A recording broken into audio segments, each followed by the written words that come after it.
यदि कोई स्कूल ऐसा पर्टिकुलर दुकान के लिए कह रहा है, आप अभिभावक रिटर्न में दें, हम स्कूल के खिलाफ एक्शन लेंगे, कठोर कार्रवाई की जाएगी। कोई भी स्कूल कॉमर्शियल एक्टिविटीज़ नहीं करेगा, बुक्स नहीं बेच सकता है, ड्रेस नहीं बेच सकता है, ये सब आरटी एक्ट का वायलेशन माना जाएगा। जिन विद्यालयों में बच्चों को लगता है सर एनसीईआरटी से हम थोड़ा एक्स्ट्रा कोर्स पढ़ना चाह रहे हैं, उनके लिए हमने कहा कि वो विभाग से जो है रेफरेंस बुक के नाम से हमसे परमिशन ले सकता है। हम इसको वेरीफाई करेंगे कि इनको आवश्यकता है, तो तब नहीं तो हम कहेंगे नहीं, ये बुक्स में ऑलरेडी कंटेंट है, आपको एक्स्ट्रा बुक क्यों बढ़ानी है। ड्रेस का है, अगर स्कूल की ड्रेस कम से कम जो ड्रेस बनी वो 3 साल वो ड्रेस होनी चाहिए। प्रति वर्ष अगर ड्रेस बदली जा रही है तो वो भी जो है बच्चे के अधिकारों का उल्लंघन माना जाएगा।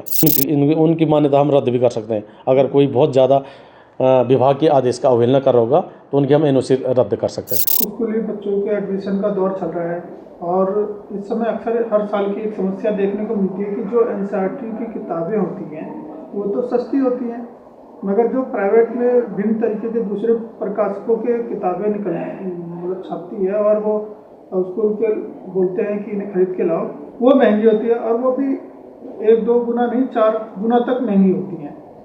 मतलब जो 100 रुपये की किताब होती है वो सीधा 500 रुपये, 450 रुपये, 400 रुपये ऐसे इस तरीके से होती है। तो इस पर स्कूल प्रशासन या सरकार इस पर क्या करेगी सर?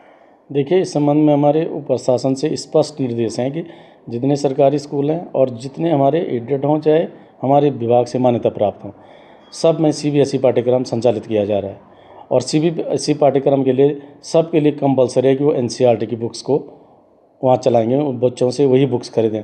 अगर कोई विद्यालय इस नियम का पालन नहीं कर रहा है और अभिभावकों से कोई अगर कंप्लेंट प्राप्त होती तो वो हमें रिटर्न में दें और हम उस स्कूल के खिलाफ एक्शन लेंगे। कि जो एनसीईआरटी की जो प्राइवेट सेक्टर की स्कूल्स हैं वो एनसीईआरटी की 2 से 3 बुक्स ही ओनली अपने कोर्स में शामिल करते हैं और मैक्सिमम उनकी 8 से 10 बुक्स जो होती हैं बल्कि 10 से भी ज़्यादा हो जाती है। वो जो है उनके अपनी मनमाफिक प्रकाशक होते हैं, वो उनको जो है लेने के लिए बाध्य करते हैं। और दूसरा सवाल इसमें यह है कि जो बुक्स हैं वो सिर्फ एक पर्टिकुलर एक बुक सेलर के पास ही उनके पास अधिकृत किए होते हैं, वो ओपन मार्केट में कहीं मिलती भी नहीं और पेरेंट्स को यानी कि अभिभावक को विवश होना पड़ता है एक ही जगह से खरीदने के लिए और उनसे मन माने पैसे वसूले जाते हैं जिसका कोई बिल भी नहीं दिया जाता है। सिर्फ एक फिक्स बना दिया है, लिख दिया गया है कि 5,000 का, क्लास 3 का 4,000 का, इस तरह से। तो इस बारे में सर क्या कार्य? देखिए, इस संबंध में ठीक 1 साल पहले की बात है, 29 मार्च को जिलाधिकारी महोदय ने हमारी एक टीम बनाई थी कि जो स्कूल ऐसे कर रहे हैं उन बुक सेलर के खिलाफ उन्हें एफआईआर भी दर्ज कराई है। 4 थे वो बुक सेलर, उनकी पूरे 2 महीने बंद रही इसी आधार की आप किसी पर्टिकुलर शॉप से कैसे मंगवा सकते हो अभिभावकों से। तो हाई कोर्ट ने भी उनकी बात डीएम साहब ने कहा कि तो मैं एसडीएम साहब, सीओ साहब, हम लोग कमेटी बनाई, हमने उस दुकानों में छापा मारा और देखा कि बुक्स जो है अगर तो दुकानें बंद रही। और इस साल भी हमने कह रखा कि यदि कोई स्कूल ऐसा पर्टिकुलर दुकान के लिए कह रहा है, आप अभिभावक रिटर्न में दें, हम स्कूल के खिलाफ एक्शन लेंगे, कठोर कार्रवाई की जाएगी।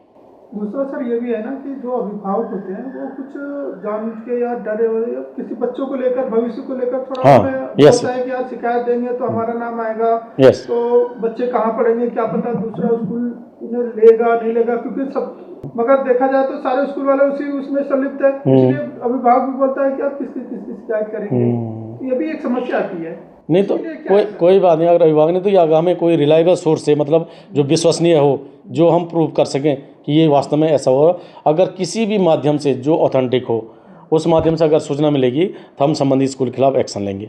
वो हमारे पास पूरा राइट टू एजुकेशन एक्ट में लिखा है कि कोई भी स्कूल कॉमर्शियल एक्टिविटीज़ नहीं करेगा, बुक्स नहीं बेच सकता है, ड्रेस नहीं बेच सकता है, ये सब आरटी एक्ट का वायलेशन माना जाएगा। कई स्कूलों में हम सब गए, मैंने खुद एक अभिभावक होने के नाते मैं खुद इस चीज़ को देख रहा हूँ कि कुछ स्कूल्स में, जिसका मैं नाम अगर चाहे तो दे सकता हूँ, रिटर्न में देना पसंद करूँगा, वहाँ पे पर्टिकुलर यही विवश किया गया है अभिभावकों को कि आपको पर्टिकुलर शॉप पे वहाँ जाएंगे वहीं उसका कोर्स मिलेगा। ओपन मार्केट में वो बुक्स है ही नहीं सर, उस प्रकाशन की कोई बुक ही नहीं है, तो वो इतना ज़्यादा पेरेंट्स कहीं ना कहीं हरासमेंट की स्थिति में है। तो उस बारे में बिल्कुल, अगर ये सेटिस्फाई हो जाएं कि अगर स्कूल ऐसा किस पेरेंट्स को फोर्स कर रहा है किसी पर्टिकुलर शॉप से और ये अगर ऑथेंटिकली प्रूव हो जाए, हम उसके खिलाफ एक्शन लेंगे ये आरटी एक्ट के अंदर, क्योंकि ये कॉमर्शियल एक्टिविटीज़ में इन्वॉल्व है स्कूल। जो विभिन्न प्रकाशकों की होती है, उनकी लगभग कितनी कीमत होनी चाहिए लॉस के अनुसार, नियमावली के अनुसार कितनी होनी चाहिए एनसीईआरटी की किताब से? हमारे एनसीईआरटी बुक्स में तो बिल्कुल बहुत नॉमिनल उनके प्राइस होते हैं। मैं प्राइवेट की बात कर रहा हूँ, प्राइवेट कितनी होनी चाहिए? नहीं अब वो तो बुक सेलर का देखना पड़ेगा, मैं एग्जैक्ट रेट है, पर उसमें ये भी हमने कहा है कि जिन विद्यालयों में बच्चों को लगता है सर एनसीईआरटी से हम थोड़ा एक्स्ट्रा कोर्स पढ़ना चाह रहे हैं, उनके लिए हमने कहा कि वो विभाग से जो है रेफरेंस बुक के नाम से हमसे परमिशन ले सकता है।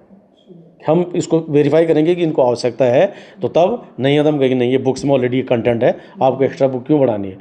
यदि हम सेटिस्फाई हो जाते हैं कि इसको बच्चे को पढ़ना आवश्यक है, तो रेफरेंस बुक के लिए परमिशन मिलती है, वो स्कूल हमसे ले सकता है। हाँ, क्योंकि अभिभावकों से और कहीं ना कहीं बहुत ही बच्चों के भविष्य से जुड़ा मामला है। कुछ स्कूल्स हर साल ड्रेसेस चेंज करते हैं और अपनी मन मुताबिक फीस में वृद्धि करते हैं। ये क्या लॉज के अकॉर्डिंग हो रहा है या फिर इसमें कितनी वृद्धि वो कर सकते हैं और कितने साल के बाद इसमें जो है वो बढ़ा सकते हैं? लेकिन कुछ स्कूल्स का मालूम हुआ है कि उन्होंने रिसेंटली स्कूल की फीस भी बढ़ाई है और कुछ उन्होंने रिसर्च किया है कि जिसने पिछले साल बच्चों की ड्रेस खरीदी थी, न्यू एडमिशन जिनके हुए थे, उनको फिर नए सिरे से दोबारा से उनको ड्रेस खरीदने के लिए बात की। देखिए हाँ, पहले मैं आपको बता दूं कि जो ड्रेस का है, अगर स्कूल की ड्रेस कम से कम जो ड्रेस बनी वो 3 साल वो ड्रेस होनी चाहिए। प्रति वर्ष अगर ड्रेस बदली जा रही है तो वो भी जो है बच्चे के अधिकारों का उल्लंघन माना जाएगा। और दूसरा प्रश्न क्या था आपका? दूसरा था फीस को लेकर। फीस का अभी मैं बता दूं, फीस के लिए हमारे प्रदेश में तो कोई ऐसा एक्ट है नहीं। अभी हम केवल चल रहे हैं उत्तर प्रदेश में 95 में एक एक्ट बना था कि अब 95 साहब कितने साल हो गए, 30 साल हो गए। 30 साल पुराना था कि स्कूल केवल 3 वर्ष बाद केवल मैक्सिमम 10% बढ़ा सकता है। अब इस बात को जब हमने हायर लेवल पर कहा तो सबने कहा सर ये व्यवहारिक नहीं रह गया, 30-35 साल पुराना है, हर चीज़ के दाम बढ़ गए हैं, टीचर की सैलरी। तो उसमें कहा कि इसमें अभिभावकों की सहमति से स्कूल मैनेजमेंट बैठ करके और डिसाइड करके फीस वृद्धि कर सकते हैं जो जेन्युइन है। तो उसमें अभी हमने माननीय मंत्री जी से कहा था, तो उसमें हमारे विभाग शासन में भी चल रही हो कि एक फीस एक्ट बनाया जाए जिससे कि विद्यालय उसके अनुसार फीस निर्धारण करे। इसमें एक चीज़ मैं जोड़ूंगा, किसी बच्चे का एडमिशन सपोज कीजिए लास्ट ईयर हुआ था, 3 साल में वो ड्रेस चेंज करने का एक तो क्या उसको इस बार भी चेंज करना पड़ेगा स्कूल के अकॉर्डिंग, 3 साल के अकॉर्डिंग? जो पिछले साल एडमिशन नहीं हुए तो उन्होंने नई यूनिफॉर्म वगैरह खरीदी, तो क्या इस बार भी उनको करेंगे या फिर उनको भी 3 साल के बाद ही? 3 साल का होना चाहिए हर ऐसा तो हर बच्चा आ जाएगा, हर साल बदलेंगे। एक बच्चे को 3 साल तक ड्रेस वही रहेगी, ठीक है ना, चाहे वो जिस भी साल आए। और अगर ये सोचना है, अगर सही है, हम चाह रहे हैं कि हम एक बार सारे प्राइवेट स्कूल की मीटिंग भी बुलाने, क्योंकि बहुत सारी कंप्लेंट आ रही है मेरे पास ही नहीं, डीएम साहब के पास आ रही हैं, और जो SCPCR आयोग हमारा बाल संरक्षण आयोग, वहाँ भी बहुत कंप्लेंट जा रही है। तो हम चाह रहे हैं कि हम इसी अगले हफ्ते तक प्राइवेट स्कूल की मीटिंग बुला रहे हैं कि ये शिकायतें जहाँ से आएंगी उनकी मान्यता हम रद्द भी कर सकते हैं। अगर कोई बहुत ज़्यादा विभाग के आदेश का अवहेलना कर रहा होगा तो उनकी हम NOC रद्द कर सकते हैं। हर साल नई किताबें हो जा रही है, वो भी जो अगर पर हर साल बुक्स चेंज कर रहे हैं वो कोई रूल नहीं है वैसे। वो तो केवल अगर किसी बुक सेलर की ऐसे बुक्स प्रिंटर की शिकायत मिले तो हम उसके खिलाफ एक्शन ले लेंगे। वो नहीं, कोई रूल नहीं है ऐसा कि हर साल किताब आप पाठ्यक्रम चेंज करें।